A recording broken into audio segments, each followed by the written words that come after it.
Bismillahirrahmanirrahim. Assalamualaikum warahmatullahi wabarakatuh. Innal hamdalillah nahmaduhu wa nasta'inuhu wa nastaghfiruh wa na'udzu billahi min shururi anfusina wa min sayyiati a'malina. Man yahdihillahu fala mudilla lahu wa man yudlil fala hadiya lahu. وأشهد أن لا إله إلا الله وحده لا شريك له وأشهد أن محمدا عبده ورسوله اللهم صل وسلم وبارك على نبينا محمد وعلى آله وأصحابه ومن تبعهم بإحسان إلى يوم الدين أما بعد. Para jemaah sekalian, ma'asyarul muslimin rahimani wa rahimakumullah. Melanjutkan kembali kajian kita membahas kitab Al-Kabair, dosa-dosa besar yang disusun oleh Al-Imam Az-Zahabi rahimahullahu ta'ala. Melanjutkan dosa besar yang ke-50, yaitu adhiyatul muslimin wa syatmuhum, mengganggu atau menyakiti kaum muslimin dan mencela mereka. Sampai pada hadis yang diriwayatkan dari Nabi SAW bahwasanya beliau bersabda, "Udhkuru mahasina mautakum wa kaffu amma sawikum," atau wa kaffu amma sawiihim. Shahahul Al-Hakim. Diriwayatkan bahwa Nabi SAW bersabda, "Sebutlah kebaikan-kebaikan orang-orang yang telah mati di antara kalian, dan tahanlah dari menyebut keburukan-keburukan mereka." Al-Imam Az-Zahabi menyebutkan bahwa hadis ini disahihkan oleh Al-Hakim. Namun di antara para ulama ada yang mendhaifkannya. Di antaranya Syekh masyhur Hasan Al-Salman hafizahullahu taala. Di dalam tahqiqnya atas kitab Al-Kabair, beliau mendhaifkan hadis ini. Ya, yaitu perintah untuk menyebut kebaikan orang-orang yang sudah mati dan menahan diri dari menyebutkan keburukan-keburukan mereka. Sekalipun hadis ini dhaif, katakanlah sebagaimana yang dihukumi oleh Syekh masyhur hafizahullah taala, namun ada kebaikan atau bisa dikatakan ada benarnya, ya, terkait dengan larangan mencela orang lain, larangan mencela kaum muslimin dan menyakiti mereka, khususnya di dalam perintah Rasulullah SAW wakafu. Afwan ya, hadis ini dhaif berarti tidak disandarkan kepada Nabi SAW. Jadi khususnya pada lafaz yang diriwayatkan kepada beliau SAW, wakafu an masawiihim, tahanlah kalian dari menyebut keburukan-keburukan mereka, orang yang sudah meninggal dunia. Nah, kaitan lafaz ini dengan pembahasan kita dilarang untuk mencela kaum muslimin, baik yang masih hidup terlebih yang sudah meninggal dunia. Kenapa kita katakan terlebih yang sudah meninggal dunia? Karena kalau kita mencela umat Islam yang masih hidup, maka pintu maaf masih memungkinkan untuk terbuka. Datangi orangnya, minta maaf, sampaikan kalau kita pernah buat kesalahan. Kalau nggak mungkin ketemu, melalui alat komunikasi. Selama yang bersangkutan masih hidup, maka peluang untuk menyelesaikan di dunia itu terbuka lebar. Seperti riba, seperti menuduh, mencela, dan lain sebagainya. Kalau yang bersangkutan masih hidup, maka peluang untuk menyelesaikan urusan ini di dunia itu masih terbuka lebar. Namun yang bahaya, kalau kita mencela, kalau kita menggibah, kalau kita menyebut keburukan orang-orang yang sudah meninggal dunia, gimana cara kita minta maafnya? Yang jelas apa yang sudah kita ucapkan berupa celaan kepada orang yang sudah meninggal dunia tercatat. Dan pasti akan dihitung oleh Allah Subhanahu wa taala. Nah, bagaimana cara kita menyelesaikannya? Mau tidak mau ya diselesaikan di akhirat. Kita nggak bisa meminta maaf kepada orang yang sudah meninggal dunia. Dan dia tidak bisa mendengar permintaan maaf kita. Sedangkan celaan kita sudah tercatat. Maka ada benarnya riwayat ini meskipun dhaif, sekali lagi dalam masalah ilmiah kita katakan para ulama ada yang mendhaifkan hadis ini. Tapi kandungan dari riwayat ini ada benarnya. Larangan untuk menyebut keburukan orang yang sudah meninggal dunia. Susah menyelesaikannya. Gak mungkin bahkan kita selesaikan di dunia. Mau tidak mau harus kita selesaikan di akhirat. Dengan cara apa? Kembali kepada hadis muflis, hadis bangkrut. Karena kita telah mencela orang yang sudah mati, maka mau tidak mau pahala yang kita kumpulkan akan diberikan sesuai dengan kezaliman yang kita lakukan kepada orang yang sudah mati tadi. Kalau bisa mencukupi, alhamdulillah. Masih ada pahala yang bisa kita harapkan. Tapi kalau ternyata terlalu banyak celaan-celaan kita kepada orang yang sudah meninggal dunia, sedangkan pahala kita tidak cukup untuk membayarnya, maka dosa-dosanya akan dialihkan kepada kita. Jadilah kita orang yang bangkrut. Maka ma'asyiral muslimin rahimani wa rahimakumullah, sekali lagi meskipun hadis ini dhaif, tapi renungkan maknanya. Ya, jangan mencela, jangan yaitu menyebutkan keburukan-keburukan orang yang sudah meninggal dunia. Karena apa? Kita akan sulit untuk menyelesaikannya di dunia. Bukan mustahil. Mau tidak mau kita harus membayarnya nanti di akhirat.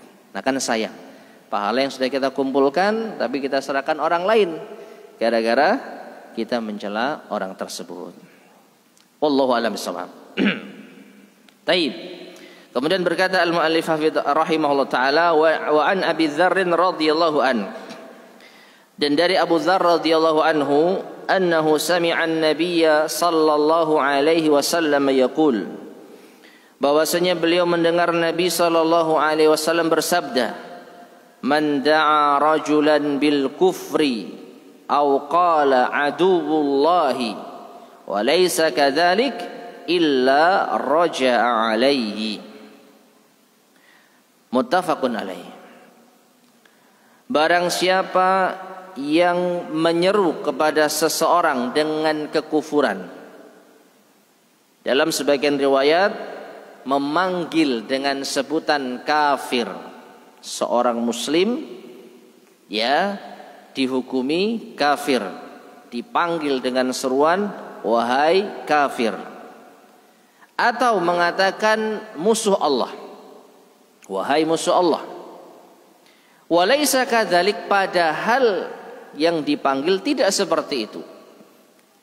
Dia bukan kafir. Islamnya tidak batal.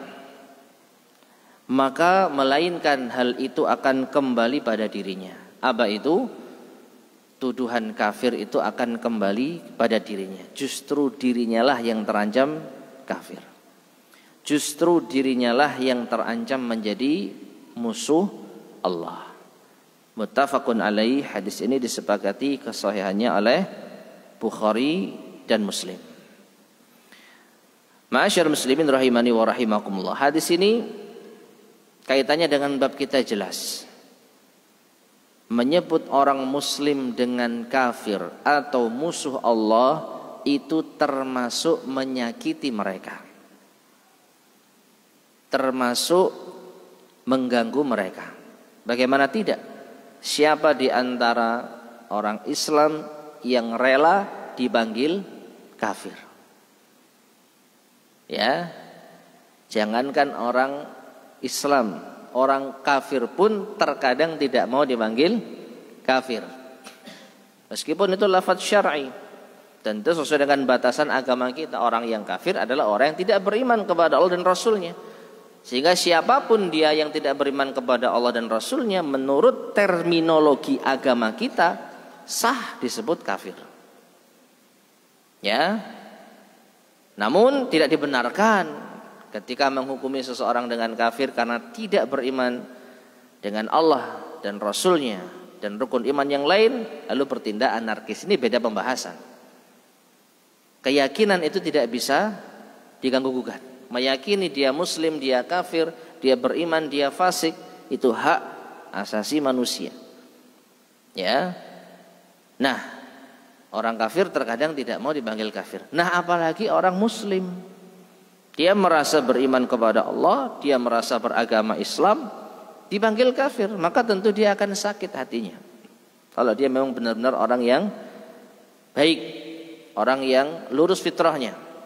Entah kalau orang liberal, ya, rela-rela saja dipanggil kafir, maka tentu orang seperti ini berbeda. Tapi kalau ada orang muslim yang mungkin terjatuh pada suatu kesalahan yang kita mengira sampai menjadikan dia keluar dari Islam, padahal tidak terpenuhi syarat-syarat kekufuran padanya, lalu kita panggil dia, hei kafir, hei musuh Allah. Atau ketika kita ditanya, si fulan bagaimana? Fulan siapa? Oh, yang kafir itu. Oh, fulan musuh Allah itu. Maka hati-hati. Ya. Ini membuat sakit mereka, menyakiti hati mereka. Dan yang bahayanya, kalau ternyata apa yang kita ucapkan tidak sesuai, orang tersebut tidak kafir dan bukan musuh Allah, maka akan kembali kepada kita. Ya, maka itu akan kembali kepada kita. Nah, ini menunjukkan bahayanya menuduh orang lain secara serampangan. Ya, menuduh orang lain secara serampangan, terlebih ucapan kafir, musuh Allah dan lain sebagainya. Ini ada konsekuensi yang berat. Konsekuensi yang berat. Taib. Kemudian dari Safwan bin Amr, an Rashid ibn Sa'ad ibni Nughair, dari Rashid bin Sa'ad dan Ibnu Nughair, an Anasin qala, dari Anas bin Malik radhiyallahu anhu, ia berkata, qala Rasulullah sallallahu alaihi wasallam, Rasulullah sallallahu alaihi wasallam bersabda, lamma urija bi, tatkala aku mi'raj, marartu biqaumin, aku melewati suatu kaum, lahum adfarun min nuhasin, mereka memiliki kuku-kuku yang terbuat dari tembaga. Yakhmashuna wujuhahum wa sudurahum, yang mereka ya mencakar dengan kuku-kuku tersebut wajah-wajah mereka dan badan-badan mereka, dada-dada mereka. Faqultu, maka aku, yaitu Rasulullah SAW bertanya, man haula ya Jibril, siapa mereka itu wahai Jibril? Faqal, maka Jibril mengatakan, alladzina ya'kuluna luhuman nas yaqa'una fi a'radihim, mereka adalah orang-orang yang memakan daging-daging manusia, merusak kehormatan-kehormatan mereka. Hadis ini diriwayatkan oleh Imam Abu Dawud. Ma'asyiral muslimin rahimani wa rahimakumullah. Kalau kita perhatikan, maka jelas memakan daging saudara kita dalam artian menghibah. Perhatikan ya, memakan daging ini bukan berarti memakan daging secara real, secara nyata. Karena Allah mengatakan, ayuhibbu ahadukum ayyakula lahma akhihi maita fakarihtumu. Apakah salah seorang di antara kalian suka memakan daging saudaranya yang sudah mati? Fakarihtumu, tentu kalian akan membencinya. Secara fitrah, akal sehat manusia enggak ada yang mau makan daging saudaranya. Lalu apa yang dimaksud makan daging saudaranya? Yang dimaksud adalah menggibahnya. Kenapa diperumpamakan dengan memakan daging dosa ghibah ini? Karena dosa ghibah itu pada hakikatnya menjijikkan. Karena diibaratkan dengan makan daging saudara. Dari mana menjijikkannya? Apa itu enggak menjijikkan? Orang yang enggak ada kita rasani. Kenapa enggak gentle, dep-depan?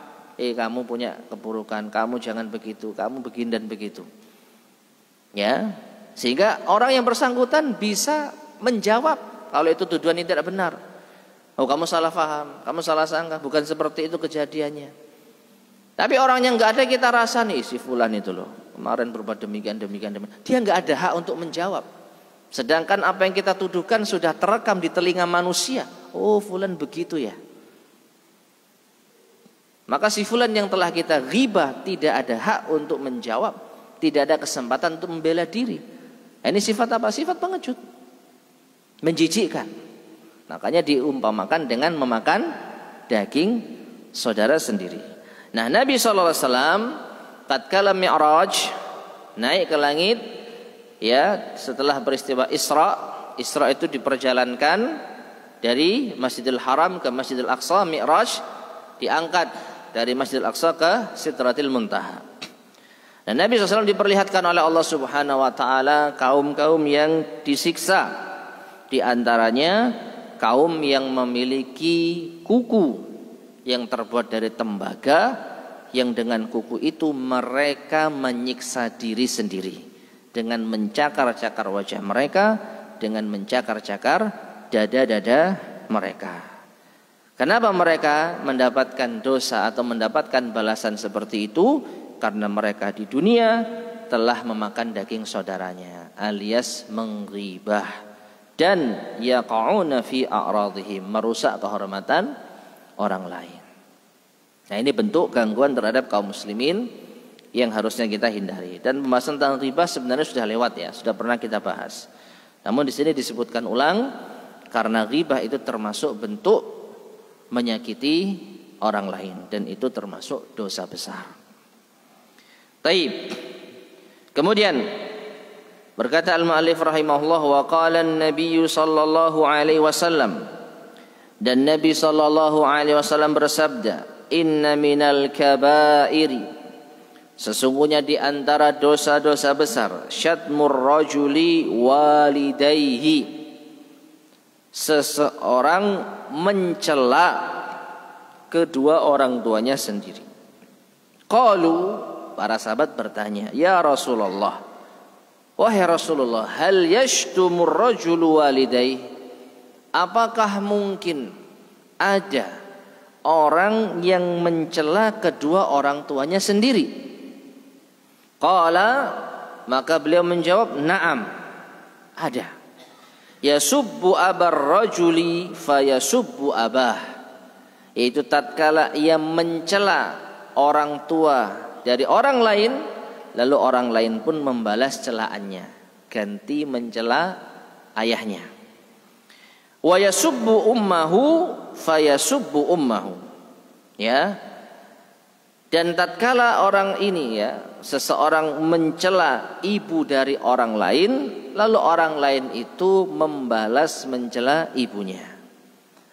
Muttafaqun alaih. Hadis ini disepakati kesahihannya oleh Bukhari dan Muslim.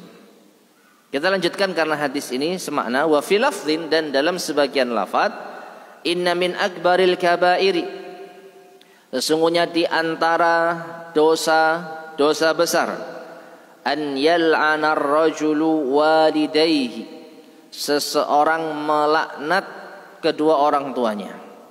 Qila, dikatakan, ya Rasulullah, fa kaifa yal'anu ar-rajulu walidayhi, wahai Rasulullah, bagaimana mungkin ada seseorang yang melaknat orang tuanya sendiri? Qala, maka Rasulullah sallallahu alaihi wasallam menjawab, yasubbu abar rajuli fayasubbu abah, wa yasubbu ummahu fayasubbu ummahu, yaitu tatkala ia mencela ayahnya orang lain, ibunya orang lain, lalu orang lain itu membalas mencela ayahnya dan ibunya. Taib, sama hadis ini disepakati kesahihannya oleh Bukhari dan Muslim. Ma'asyiral muslimin rahimani wa rahimakumullah. Hadis ini mungkin sering kita dengar, ya. Di antara bentuk kedurhakaan seorang anak, yaitu mencela kedua orang tuanya sendiri. Dan para ulama kita menjelaskan mencela kedua orang tuanya sendiri sama saja hukumnya, baik secara langsung atau menjadi sebab. Yang disebutkan dalam hadis itu menjadi sebab. Dia tidak mencela orang tuanya secara langsung, tapi dengan celaannya kepada orang tua dari orang lain menjadikan orang lain itu membalas celaannya, sehingga membalas mencela orang tuanya. Maka perbuatan anak seperti ini sama dengan mencela orang tua sendiri, dan ini termasuk dosa besar. Ya. Maka dari itu para sahabat bertanya, apakah mungkin ada anak atau orang tua yang mencela orang tua kandung sendiri? Para ulama menjelaskan ini menunjukkan hal ini sangat aneh. Tidak ada di benak para sahabat ada anak yang mencela orang tuanya sendiri di zaman dahulu. Tapi kalau di zaman sekarang, ya tentu banyak kita jumpai. Bukan hanya menjadi sebab orang tuanya dicela, tetapi anak itu sendirilah yang mencela orang tuanya. Bahkan bukan hanya mencela, menyiksa, menyakiti, bahkan naudzubillah membunuh. Ini kita jumpai di zaman ini. Lalu bagaimana kalau seandainya hal ini ada di zaman Rasulullah SAW? Sedangkan di zaman Rasulullah SAW saja, anak yang menjadi sebab orang tuanya dicela sama seperti mencela orang tua sendiri. Ya. Nah, ma'asyiral muslimin rahimani wa rahimakumullah. Namun sangat disayangkan, hal semacam ini dianggap biasa. Ya. Kita tahu zaman dahulu ilo-iloan bapak itu biasa. Manggil orang, manggil kawan dengan nama apa? Bapaknya itu biasa. Bahkan bukan hanya manggil bapaknya, diiringi dengan celaan. Oh pancene fulan niku tit gitu ya. Ya. Manggil kawannya pakai nama bapaknya, ada tambahan apanya? Celaannya. Kalau bahasa Jawa ini ono misuni. Dan ini biasa. Maka pada hakikatnya anak-anak seperti ini telah mencela, telah misui orang tuanya sendiri. Ya. Dan ini ternyata termasuk dosa besar, bukan hal yang remeh.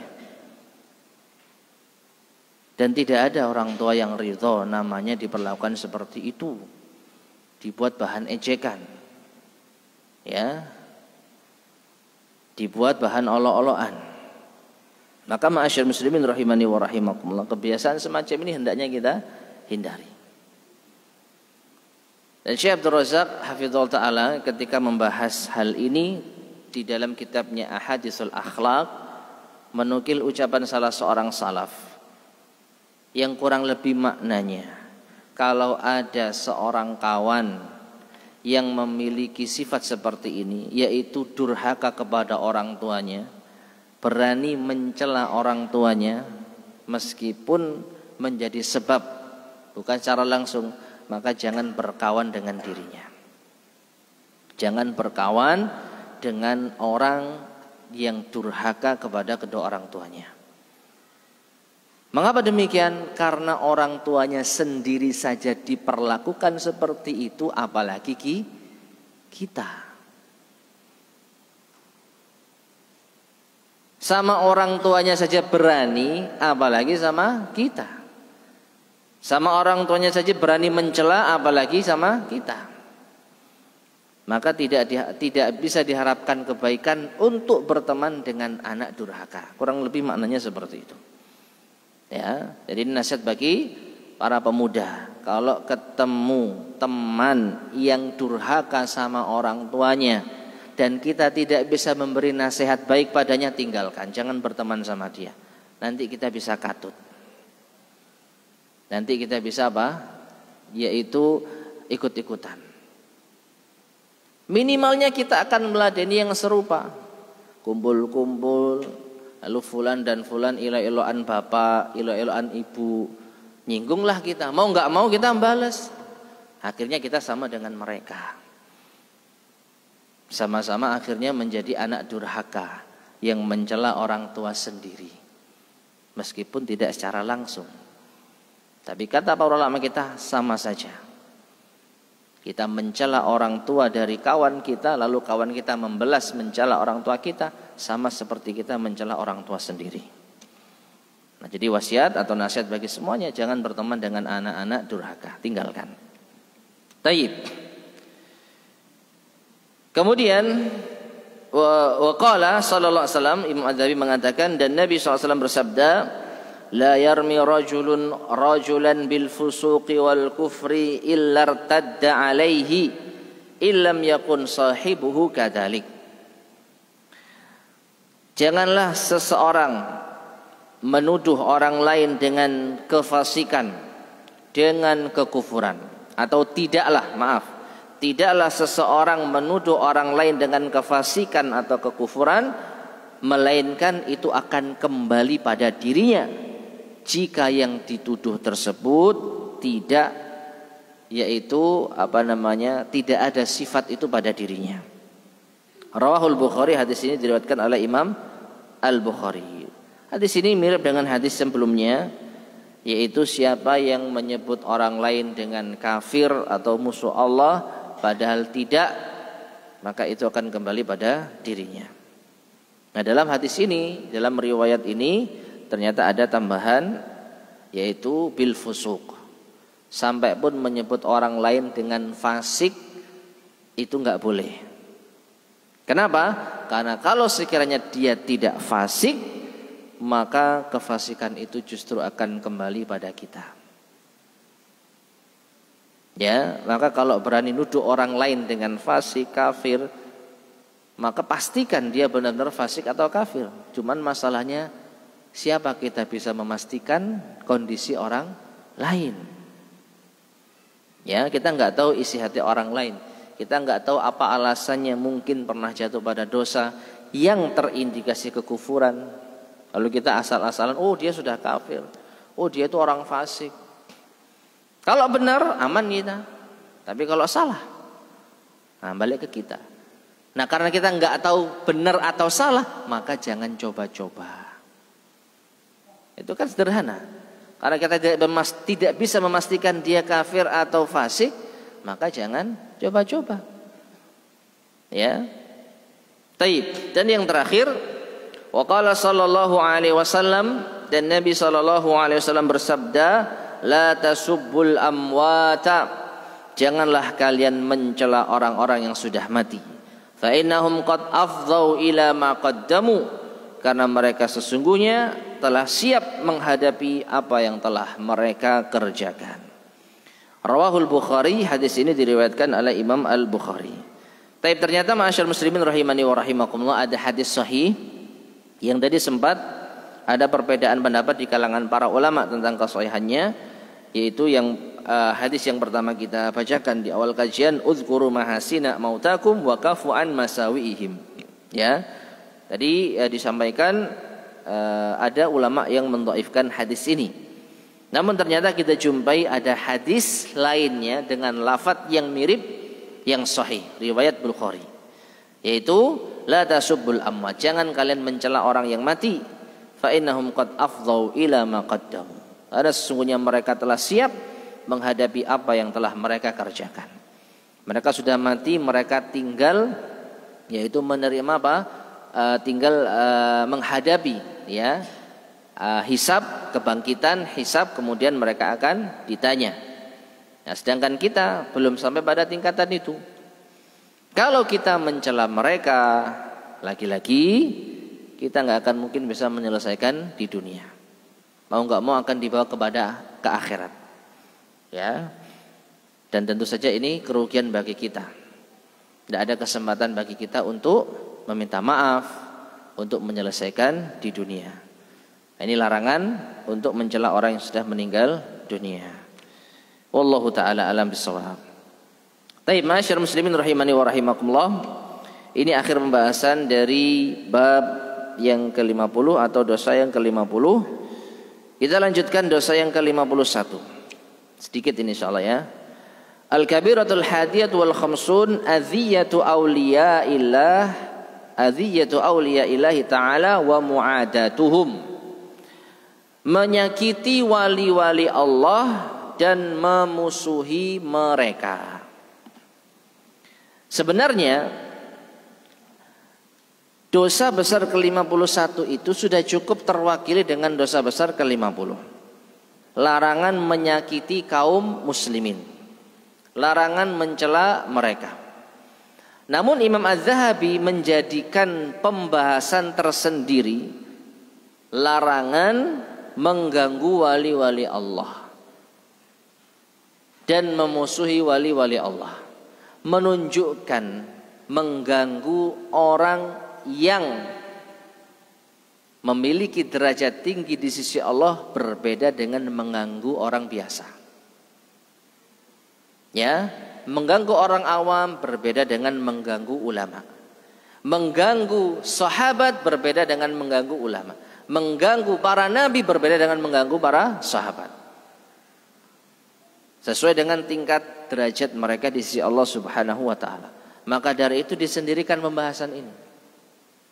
Nah, sekarang pertanyaannya, siapakah wali Allah itu? Dan siapa yang berhak untuk menyematkan gelar wali Allah? Maka ma'asyar muslimin rahimani wa rahimakumullah, di dalam Al-Quran tidak ada keterangan yang khusus menyebutkan tentang sifat wali Allah, melainkan dengan sifat yang global, umum. Dalam surat Yunus ayat 62-63 Allah Subhanahu wa taala berfirman, ala inna awliya Allahi la khaufun alaihim wa lahum yahzanun alladzina amanu wa kanu yattaqun. Ketahuilah, sesungguhnya wali-wali Allah tidak ada ketakutan atas diri mereka dan juga mereka tidak bersedih hati. Ini sifat wali Allah, tidak punya rasa takut dan tidak bersedih. Yaitu orang-orang yang beriman dan mereka bertakwa. Sangat singkat sekali Allah mendefinisikan wali-walinya. Alladzina amanu, mereka orang-orang yang beriman, wa kanu yattaqun, dan mereka orang-orang yang bertakwa. Jadi kriteria wali Allah di dalam Al-Quran ya cuma dua, beriman dan bertakwa. Nah, ini syarat mutlak. Nah, dari sini maka kalau ada orang yang diangkat sebagai wali tetapi tidak memenuhi syarat keimanan, iman itu apa enggak tahu. Ya, takwa itu apa enggak tahu. Enggak sholat, enggak puasa, dan lain sebagainya. Padahal itu adalah amal ibadah yang standar, yang tidak boleh ditinggal oleh seorang muslim. Baru muslim mengerjakan rukun Islam dan juga mengimani rukun iman. Nah, kalau enggak tahu ini, mustahil dia adalah wali Allah Subhanahu wa taala. Maka dari itu wali Allah itu umum, siapapun yang beriman dan bertakwa mereka wali Allah, dan hanya Allah Subhanahu wa taala yang mengetahuinya. Taib. Adapun dalil yang dibawakan oleh Imam Az-Zahabi itu dalam surat Al-Ahzab ayat ke-57-58. Allah Subhanahu wa taala berfirman, innal ladzina yu'dzuna Allaha wa rasulahu la'anahumullahu fid dunya wal akhirah wa a'adda lahum 'adzaban muhina. Walladzina yu'dzuna al-mu'minina wal mu'minati bighairi maktasabu faqad ihtamalu buhtanan wa itsman mubina. Sesungguhnya orang-orang yang menyakiti Allah dan Rasul-Nya, Allah akan melaknat mereka di dunia dan di akhirat. Dan Allah akan siapkan bagi mereka azab, siksa yang menghinakan. Dan orang-orang yang menyakiti orang-orang yang beriman, baik laki-laki maupun wanita, dengan perbuatan yang tidak mereka kerjakan, maka sungguh mereka telah menanggung kedustaan dan dosa yang nyata. Ayat ini tidak ada penyebutan wali Allah secara khusus. Tetapi kalau kita perhatikan, Rasulullah Shallallahu Alaihi Wasallam disebutkan di dalam ayat ini orang-orang yang menyakiti Allah dan Rasulnya. Ya, maka termasuk dan orang-orang yang menyakiti orang-orang yang beriman, baik laki-laki maupun wanita. Maka ayat ini mencakup menyakiti wali-wali Allah Subhanahu wa taala. Lebih khusus lagi, Rasulullah Shallallahu Alaihi Wasallam bersabda dalam hadis qudsi, yaitu Allah berfirman, ya, man adali waliyan faqad adzantuhu bil harb. Barang siapa yang memusuhi waliku, kata Allah, maka aku umumkan perang kepadanya. Fi lafdhin, dan sebagian lafaz, faqad barazani bil muharabati, maka sungguh ia telah menantang perang diriku. Akhrajahul Bukhari, hadis ini diriwayatkan oleh Imam Al-Bukhari. Nah, hadis ini sebenarnya ada lanjutannya jamaah sekalian, yaitu penjelasan lebih spesifik tentang wali Allah, melebihi yang disebutkan dalam surat Yunus. Dalam surat Yunus tadi, wali Allah itu yang beriman dan apa? Bertakwa. Di dalam hadis qudsi ini ada lanjutannya, yaitu Allah berfirman dalam hadis qudsi ini, wa ma taqarraba ilayya 'abdi bi syai'in ahabba ilayya mimma aftaratuhu alaihi. Menyambung wali Allah tadi, siapa yang memerangi waliku maka aku umumkan perang kepadanya. Lalu Allah menjelaskan, tidaklah hambaku mendekatkan diri kepadaku dengan amalan yang paling aku cintai, ya, melainkan apa yang aku wajibkan kepadanya. Ditarik kesimpulan, berarti di antara sifat wali Allah mengerjakan yang wajib. Ya, karena itulah yang paling dicintai oleh Allah. Amalan yang paling dicintai oleh Allah adalah amalan yang wajib yang dikerjakan oleh seorang hamba. Kemudian beliau melanjutkan, Rasulullah SAW melanjutkan hadis qudsi ini, yaitu Allah berfirman, wa ma yazalu 'abdi yataqarrabu ilayya bin nawafil hatta uhibbahu. Dan senantiasa hambaku mendekatkan diri kepadaku dengan amalan-amalan sunnah, maka aku pun semakin mencintainya, dan seterusnya. Nah, berarti disimpulkan dari hadis qudsi ini, wali Allah itu syarat mutlaknya apa? Mengerjakan yang wajib, mengerjakan yang sunnah. Sah orang kalau mengerjakan yang wajib dan yang sunnah, beriman dan bertakwa, maka dia adalah wali Allah Subhanahu wa taala. Namun ingat, Allah berfirman, wala tuzakku anfusakum huwa a'lamu biman ittaqa. Jangan kalian sucikan diri kalian, jangan merasa suci, karena Allah lebih tahu siapa yang paling bertakwa. Artinya, bisa jadi Allah menganggap kita walinya meskipun kita merasa kita bukan wali Allah. Selama kita mengerjakan yang wajib, mengerjakan yang sunnah, selama kita berusaha sebaik mungkin beriman dan bertakwa. Mau orang bilang kita bukan wali Allah, mau orang bilang kita orang biasa, orang syariat, orang apa itu? Ma'rifat, bukan hakikat, terserah kata orang. Ya, karena wali Allah itu tidak disebutkan dalam nama tertentu, dalam kriteria amalan tertentu, tapi amalan yang global, mengerjakan yang wajib, mengerjakan yang sunnah, beriman dan bertakwa. Ya, nah seperti itu. Sudah ada ini? Taib. Wa fil hadis, terakhir, dan di dalam hadis disebutkan, ya Abu Bakrin, in kunta aghdabtahum laqad aghdabta rabbak. In kunta aghdabtahum laqad aghdabta rabbak. Wahai Abu Bakar, yaitu Rasulullah SAW mengatakan demikian, wahai Abu Bakar, jika engkau membuat mereka murka, marah, maka sungguh engkau telah membuat murka Allah. Sungguh telah membuat murka Tuhan. Yakni yang dimaksud mereka adalah ba'du fuqara'il muhajirin, yaitu sebagian orang-orang fakir dari kalangan muhajirin. Hadis ini diriwayatkan oleh Imam Muslim. Untuk lebih lengkapnya, insya Allah akan kita terangkan setelah adzan sedikit saja tentang penjelasan hadis ini. Fadhal, silakan adzan terlebih dahulu.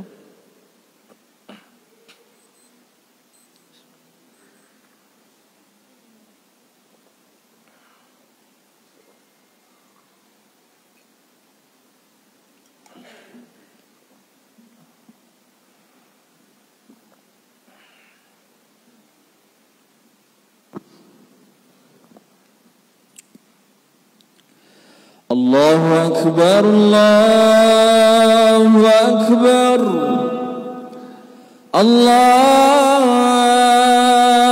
Akbar, Allahu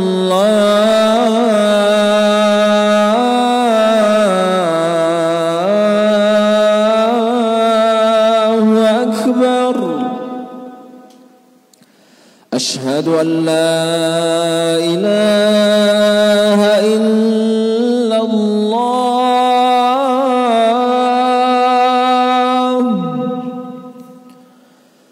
Asyhadu an la ilaha illallah.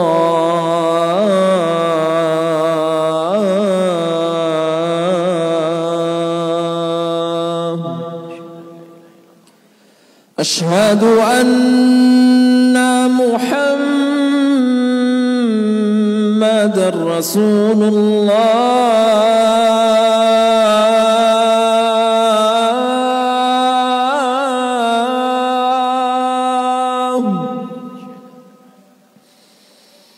Asyhadu anna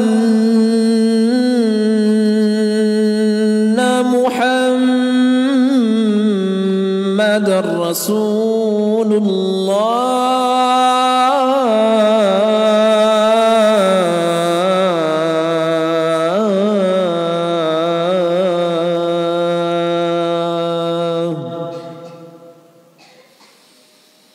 Hayya 'alas salat.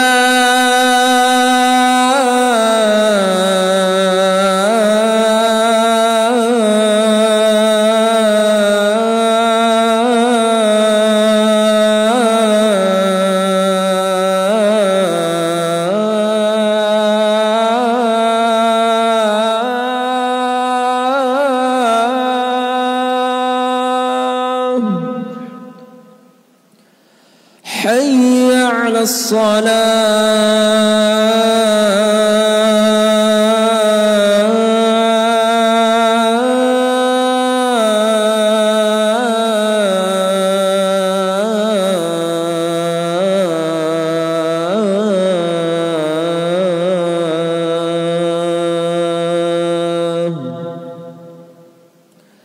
حي على الفلاح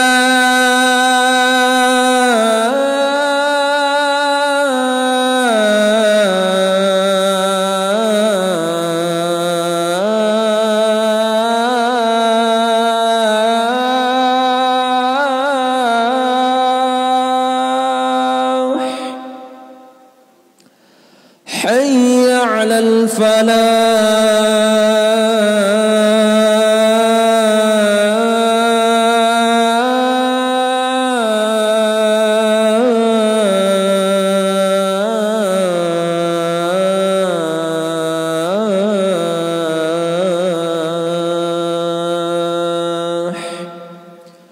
الله أكبر، الله أكبر، لا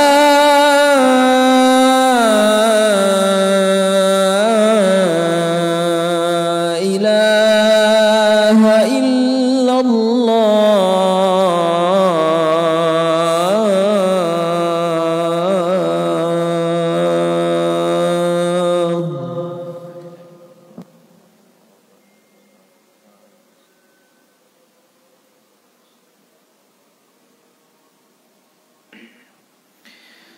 Bismillahirrahmanirrahim. Ma'asyar muslimin rahimani wa rahimakumullah. Kita lanjutkan sedikit tentang penjelasan hadis yang terakhir. Jadi diriwayatkan oleh Imam Muslim bahwasanya saat Fathu Makkah, saat penguasaan kembali kota Makkah oleh kaum muslimin, ada seorang tokoh Quraisy yang bernama Abu Sufyan yang nantinya akan masuk Islam. Namun sebelumnya dia termasuk di antara tokoh Quraisy yang menjadi nomor satu musuh dari Rasulullah SAW. Sejak perang Badar, perang Uhud, sampai peperangan demi peperangan, maka Abu Sufyan ini di antara musuh nomor satunya Nabi SAW. Nah, saat Fatu Mekah, Abu Sufyan ini mendatangi beberapa sahabat yang miskin, fuqara. Mereka adalah Salman Al-Farisi, Suhaib ibn Sinan Ar-Rumi, dan yang ketiga adalah Bilal bin Abi Rabah. Dan ketiga sahabat ini adalah mantan budak. Semuanya itu bekas budak. Jadi bisa dikatakan orang-orang rendah, bukan orang terhormat. Nah, ketika Abu Sufyan melewati mereka, tiga orang bekas budak ini, Bilal bin Abi Rabah, Suhaib ibn Sinan Ar-Rumi, dan juga Salman Al-Farisi, maka mereka mengatakan, nyeletuk bahasa kita, ma akhadat suyufullahi min unuqi aduwillah ma akhadaha. Ya, demi Allah, pedang Allah ini tidak akan sampai menebas leher dari musuh Allah ini. Artinya, orang seperti ini kok nggak sampai dibunuh ya? Siapa? Abu Sufyan. Ya, kok bisa-bisanya orang seperti ini tidak ditebas lehernya? Karena memang nyatanya menjadi musuh nomor satunya Nabi SAW. Cuman saat Fathu Mekah, Nabi SAW memang melepaskan Abu Sufyan. Bahkan di antara instruksi dari Nabi SAW, barang siapa yang masuk rumahnya Abu Sufyan maka dia aman, tidak diperangi. Jadi ketika kaum muslimin menyerbu kota Mekah dan ingin mengambil alih kota Mekah, maka siapa yang melawan diperangi. Tapi siapa yang masuk di rumah Abu Sufyan dia selamat. Siapa yang masuk ke Masjidil Haram dia selamat. Siapa yang masuk rumah masing-masing selamat. Intinya Nabi tidak menyerang orang yang bertahan di dalam rumahnya. Nah, Abu Sufyan disebutkan yang masuk rumahnya Abu Sufyan selamat karena dia tokoh. Ini menunjukkan Nabi SAW tidak akan mencelakai Abu Sufyan. Nah, tiga sahabat ini merasa kok bisa-bisanya pedang Allah itu tidak sampai menebas leher musuh Allah ini. Maka datanglah Abu Bakar As-Siddiq. Abu Bakar mendengar celetukan mereka mengatakan, ataquluna hadza li syaikhi Quraisy wa sayyidihim. Apa pantas kalian mengata-ngatai tokoh Quraisy dan pemimpin mereka?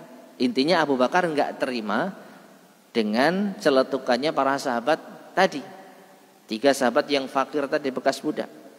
Karena Abu Sufyan memang orang yang terhormat dan dia dibebaskan oleh Rasulullah karena memang kedudukannya. Jadi Abu Bakar ini menyalahkan mereka, kalian jangan ngata-ngatai tokoh Quraisy ini. Akhirnya Abu Bakar mengadukan hal ini kepada Nabi SAW, mengabarkan cerita yang terjadi. Maka justru Rasulullah SAW mengatakan kepada Abu Bakar, ya Abu Bakar, la'allaka aghdabtahum. Wahai Abu Bakar, justru bisa jadi engkaulah yang telah membuat mereka marah. Siapa? Tiga orang tadi. Ternyata Rasulullah enggak membela Abu Sufyan. Jadi Abu Bakar itu mendatangi Rasulullah ingin mengadukan, ini loh ada tiga sahabat enggak punya sopan santun sama tokoh Quraisy. Ya, dicela, disinggung dengan apa? Pedang Allah tidak akan sampai ke lehernya. Ya, ternyata Rasulullah justru membela tiga sahabat fakir tadi. Kamu yang membuat mereka marah ya Abu Bakar. La in kunta aghdabtahum laqad aghdabta rabbak. Dan sungguh jika engkau membuat mereka tiga sahabat fakir tadi itu marah, maka engkau telah membuat Tuhanmu sendiri marah. Nah, ini sesuai dengan hadis ini, ya. Lalu Abu Bakar mendatangi mereka. Ya ikhwatah, wahai saudara-saudaraku. Setelah mendapat teguran dari Rasulullah, aghdabtukum, apakah aku membuat kalian marah? Qalu, maka para sahabat tiga orang tadi, ya subhanallah, mereka memaafkan. La yaghfirullahu laka ya akhi. Tidak, kami enggak marah. Semoga Allah mengampuni dosamu wahai saudaraku. Subhanallah, kisah yang sangat luar biasa. Ya, Abu Bakar setelah ditegur oleh Rasulullah SAW tidak malu-malu, tidak sungkan untuk minta maaf kepada tiga orang redahan bahasa kita. Dan Rasulullah SAW tidak melihat siapa 3 orang ini, apa latar belakangnya, tapi melihat apa? Ketakwaan mereka. Nah, kaitan dengan bab kita itu apa? Wallahu a'lam bishawab. Bisa jadi Imam Az-Zahabi ya berpendapat 3 sahabat tadi itu adalah wali-wali Allah, sehingga tidak pantas untuk disakiti. Dalam hal ini Abu Bakar yang diduga menyakiti mereka. Makanya Abu Bakar minta maaf kepada mereka dan mengkonfirmasi, apakah aku telah membuat kalian marah? Kalau iya, minta maaf. Karena ancamannya apa?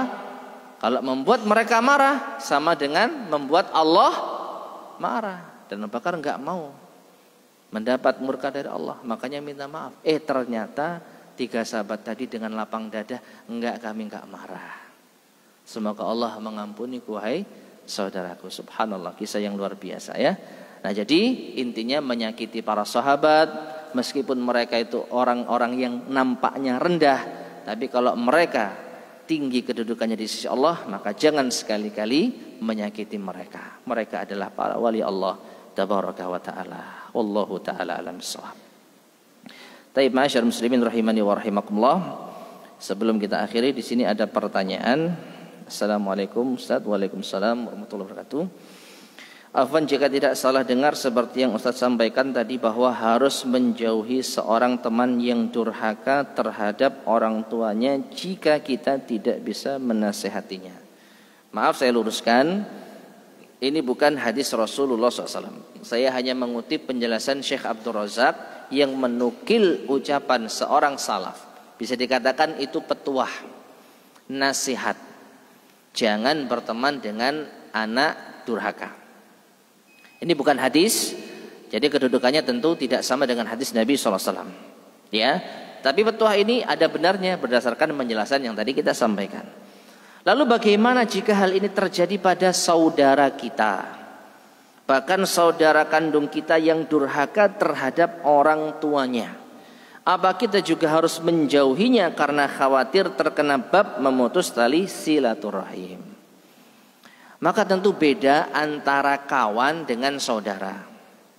Kalau kawan, maka tentu kita tidak bisa seenaknya memberi nasihat atau memarahi atau yang lain, karena levelnya sama. Tapi kalau saudara, tergantung. Kalau kita kakak, adik kita ngelamak sama orang tua, kita bisa main tangan dan adik akan hormat. Kita bisa apa? Suruh dia nutup mulut. Kita bisa memarahi habis-habisan. Nah, dalam hal ini kalau kita punya power, punya kekuatan untuk membenahi adik yang durhaka, ya jangan dijauhi. Ya, jangan dijauhi. Tapi kalau sekiranya kita tidak punya kekuatan dan kita bisa terpengaruh dengan kedurhakaannya, maka wallahu alam bisawab, untuk menyelamatkan diri kita, kita jauhi bukan untuk memutus silaturahim, tapi khawatir terkena dampak buruknya. Ya, misalnya kakak ngajak kita untuk mengumpat orang tua, ghibahi orang tua. Ayo sini dek, sini dek. Ayo, ya apa bapak ini. Kita diajak ghibah, maka kita jauh. Setiap ketemu ghibah, maka kita jauh. Ini bukan memutus silaturahim, tapi ini tindakan menjaga diri dari kemungkaran yang lebih besar. Ala kulli hal, tergantung kondisi kita dengan saudara kita. Yang jelas, kalau kita memutus silaturahim dosa. Tapi masalahnya kalau kita tetap bergaul dengan saudara yang bisa mempengaruhi kita sehingga kita menjadi anak durhaka, kira-kira lebih berat mana? Allahu a'lam bishawab, lebih berat menjadi anak durhaka. Jadi silakan dipertimbangkan sejauh mana kita bisa mempengaruhi saudara kita. Kalau masih bisa dan kita masih bisa memberikan nasihat yang baik dan kita tidak terpengaruh dengan kedurhakaannya, maka terus kita yaitu nasihati. Ya, wallahu a'lam bishawab. Taib, ma'asyar muslimin rahimani wa rahimakumullah. Ini yang bisa kita sampaikan pada kajian kita di malam hari ini. Mudah-mudahan bermanfaat. Kurang lebihnya mohon maaf. Kita akhiri, subhanakallahumma bihamdika asyhadu an la ilaha illa anta astaghfiruka wa atubu ilaik. Alhamdulillahirabbil alamin. Assalamualaikum warahmatullahi wabarakatuh.